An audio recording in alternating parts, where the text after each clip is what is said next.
salju, oi. Di Pohang salju juga. Jarang-jarang di Pohang turun salju karena emang di Seoul kan saljunya lumayan kencang. Dan ternyata pas di Pohang, ini jam makan siang ada salju. Tapi ya nih kalau kalian penasaran salju ya sampai tangan juga langsung jadi air sih. Ini tadi mau jalan buat ke tempat makan siang cuma karena hujan ya atau salju sama aja lah. Jadinya ambil payung dulu. Ntar lanjut lagi. Oke, sekarang udah ambil payung, udah ambil headset, dan saljunya udah berhenti. Jadinya hujan. Nih, lihat ya. Tuh. Udah gak kelihatan apa-apa lagi, jadi kayak hujan biasa. Jadi pas kebetulan banget tiba-tiba salju. Cuma beberapa detik. Ya gitulah kalau di Pohang kan dia di pinggiran pantai, jadi agak rendah datarannya dan gak terlalu dingin biasanya, makanya jarang salju turun. Jadi beruntung banget pas direkam, pas dilihat saljunya gimana sampai ke rambut-rambutnya. Tapi mungkin kalau di Seoul karena lebih sering salju, dan hari pas salju turun pertama kemarin semalam itu salju lebat banget. Tapi ada bagusnya juga sih, jadinya lebih enak kalau nggak salju. Oke, sampai ke tempat makan. Nah ini tadi kan udah hujan, sekarang jadi salju lagi. Kelihatan kan? Udah putih-putih turun. Jadi emang salju sama hujan campur-campur gitu sih kalau di Pohang. Jadi nggak pasti bakal salju terus. Oke, jadi udah sampai di tempat olahraga. Jadi karena setiap hari tuh gue berusaha jalan 10.000 steps. Ya biar ada gerakan aja lah, biar tetap sehat sebelum makan. Dan ya sekarang lagi jalan. Tempatnya tuh di lapangannya. Jadi Polsek tuh ada lapangan bolanya dan ada trek larinya yang kita bisa jogging atau jalan, muterin aja gini setiap hari. Yang penting gerak, ya nggak? Dan menurut gue momen-momen kontemplasi, momen-momen jalan sendiri itu momen yang sangat valuable, karena kita bisa ngobrol sama diri kita sendiri, ngomong sama pikiran kita, mikirin suatu hal yang biasa yang mungkin gak kita pikirin. Bener gak? Jadi gue mau mulai mengutarakan apa yang ada di pikiran gue sambil gue jalan. Ini ngobrol aja ya. Dan tadi gue abis nonton sebuah video tentang politik. Ih, ngapain bahas politik, bener gak? Pasti banyak yang mikir gitu. Tapi pendapat gue pribadi, gue gak bisa ngomong banyak soal analisis politik dan semacamnya karena bukan bidang gue. Tapi sebagai quote and quote masih termasuk anak muda ya, golongan muda dan produktif, gue rasa itu keresahan banyak orang untuk bertanya-tanya kayak, ini politik ada manfaatnya gak sih? Ini politik, kita melakukan ini, kita nyoblos, untungnya buat kita apa? Bahkan gak sedikit di sekitar gue pun yang diminta nyoblos karena kayak, oh nanti dikasih uang, dikasih makan siang gratis. Enggak, bukan program itu, maksudnya kayak ada acara makan-makan yang dilakukan oleh politikus biar dia dipilih, itu banyak. Jadi capek kan sebenarnya kita. Mana yang katanya politik jujur, mana yang katanya politik mewakili rakyat. Ini sekarang lagi rame pilgub juga. Kan ramenya cuma pas pemilu doang. Coba setelah pemilu, apakah gubernur atau cawagupnya nyamperin kita lagi? Enggak kan? Jadi kayak, apa gunanya? Menurut kalian gimana? Walaupun gue juga setuju aksi kita gak terlalu ngaruh, Tapi posisi gue adalah gue pengen at least gue berusaha memberikan sesuatu buat politik di dunia ini. Bukan di dunia ya, kegedean di Indonesia. Jadi minimal kita menjalankan sesuatu kewajiban atau hak sebagai bentuk usaha kita udah berkontribusi buat negara. Walaupun Indian ya nggak ada kontribusinya, cuma pemilu doang. Tapi ya bisa apa lagi rakyat. Makanya nggak heran anak-anak seumuran gue atau ya usia produktif lah 20 sampai 30-an, mereka banyak yang memilih udahlah gue pindah ke luar negeri aja. Gue capek di Indonesia nggak dihargain, gajinya kecil, nyari duit susah, politik aneh-aneh. Akhirnya pergi pindah ke luar negeri. Bahkan temen gue ada yang udah memutuskan udahlah gue pindah ke warga negaraan aja, pindah paspor, ganti paspor semuanya. Ya mereka nggak bisa disalahin. Dan kalau gue ketemu temen gue yang kayak gitu, gue nggak menyudutnya mereka, karena make sense alasannya. Misalnya temen gue yang kuliah di nuklir, dia di Indonesia mau ngapain jurusan nuklir? Pembangkit nuklir aja nggak ada kan, padahal mereka kan dibutuhkan sebagai pemikir untuk bekerja di bidang energi yang renewable. Karena listrik nggak, kita butuh terus listrik, tapi sumber listrik kan dari minyak bumi dan akan habis. Make sense.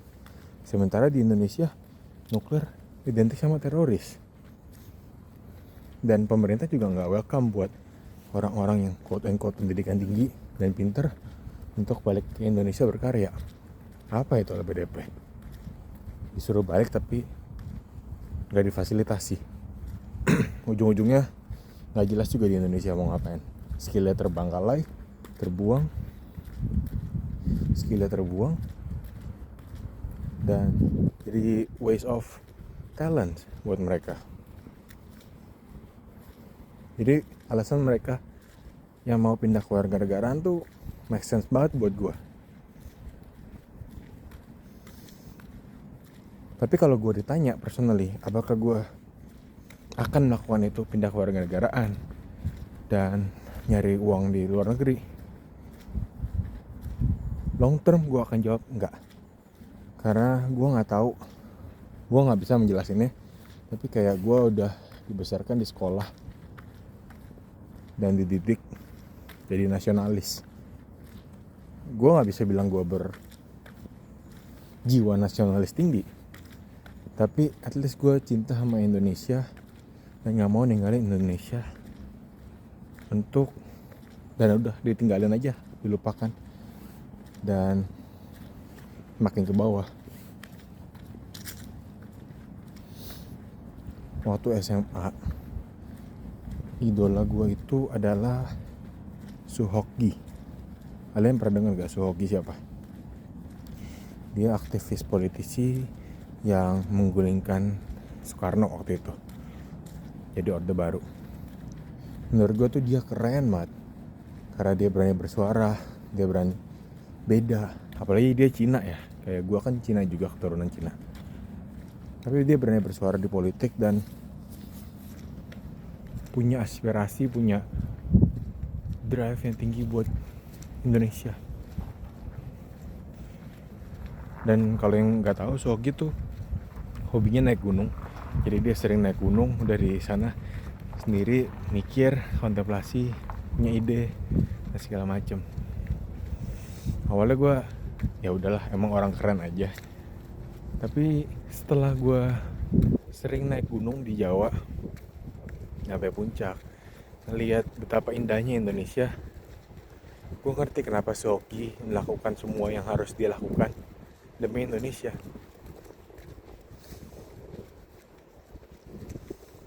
Klik momen nasionalis buat gue itu waktu gue naik Rinjani tahun 2019 kayaknya, ya 2019. Dan gue sampai ke puncak Rinjani, ngelihat hamparan pulau, awan, bagus banget, gue nangis. Bahkan sampai sekarang kalau gue inget momen itu tuh terharu rasanya, gue pengen nangis lagi. Gue inget banget waktu sampai atas, dari tempat campingnya ke puncak itu naik sekitar 6 jam. Kita berangkat jam 12 malam biar dapat sunrise. Berat, jalan curam berbatu, susah. Tapi begitu sampai atas, naik ke tumpukan batu paling atas, gue gak bisa nahan semua perasaan itu. Nah itu perasaan yang susah banget gue jelasin sampai saat ini. Apa namanya ya, gue juga susah jelasinnya. Kayak semua overflowing, semua overflowing, tumpah-tumpah semua perasaan cinta gue sama Indonesia. Kayak Indonesia tuh bagus, tapi kenapa orang-orangnya brengsek, dan yang mimpin politikus di atas yang memegang kebijakan tuh gak membuat Indonesia lebih baik, tapi malah manfaatin buat diri sendiri. Nangis. Sampai akhirnya di titik itu gue berhenti, gue berdiri, sikap sempurna, gue nyanyi Indonesia Raya berdua sama temen gue. Gak bisa gak nangis. Dan di situ gue memutuskan gue harus berbuat sesuatu buat Indonesia. Udah 5 tahun sekarang dari kejadian itu, tapi momen itu selalu gue inget dan jadi kekuatan gue buat going through hardship, semua yang susah-susah. Karena kalau ingat Indonesia tuh, Indonesia butuh orang-orang pintar, bukan dukun, tapi orang yang benar-benar pintar dan mau berkontribusi buat negara. Caranya gimana? Gue belum tahu, tapi minimal gue gak mau tutup mata sama kondisi Indonesia.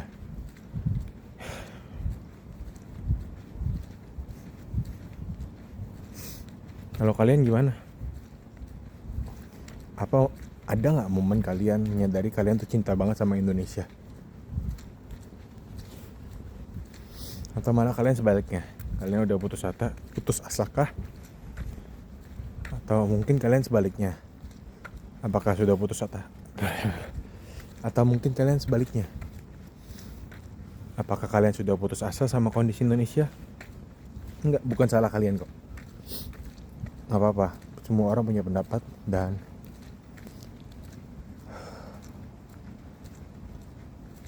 at least bawa terus dalam doa kita masing-masing negara kita ya. Karena negara kita ini ya bakal jadi tempat tumbuh kembangnya anak cucu kita, dan akan terus ada di darah kita sebagai seorang Indonesia. Walaupun kalian pindah ke warga-negaraan sekalipun, kalian tetap orang Indonesia. Kalian tahu kalian orang Indonesia.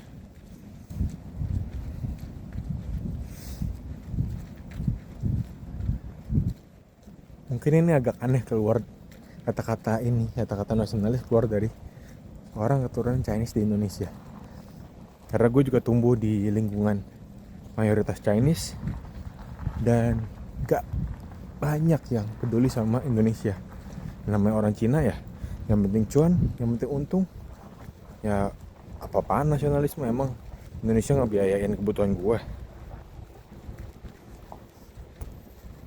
Makanya gue mau berani beda, dan menurut gue itu bekal yang bisa gue pegang untuk menjalani hidup.